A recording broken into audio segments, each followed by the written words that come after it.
कोकणातील प्रत्येक अपडेट जाणून घेण्यासाठी आजच माझे कोकणच्या सोशल मीडिया प्लॅटफॉर्मला लाईक, फॉलो आणि सबस्क्राईब करा। रत्नागिरी जिल्ह्यात 20 नोव्हेंबर रोजी मतदान होणार आहे। त्या अनुषंगाने 19 नोव्हेंबर रोजी सायंकाळी 5 वाजल्यापासून ते 20 नोव्हेंबर सायंकाळी 6 वाजेपर्यंत जिल्ह्यातील सर्व मच्छीमार नौका बंद ठेवण्यात याव्यात। तसेच मच्छीमार संबंधित कोणतेही कामकाज करू नये असे सर्व मच्छीमार सहकारी संस्थांना कळवण्यात आले आहे, अशी माहिती सहाय्यक आयुक्त मत्स्य व्यवसाय आनंद पालव यांनी दिली आहे। मासळी उतरवण्याच्या केंद्रावर नेमणूक करण्यात आलेले सुरक्षा रक्षक व सागरी मित्र यांच्या मार्फत मतदानाच्या दिवशी देखरेख करण्यात येणार आहे। याबाबत जिल्ह्यातील सर्व मच्छीमारी संस्थांची दूरदृष्टी प्रणालीद्वारे 13 नोव्हेंबरला बैठक घेऊन सूचना देण्यात आली होती।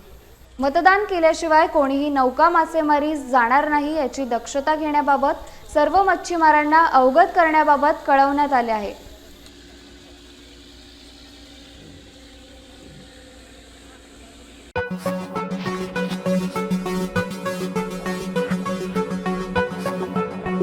Thank you.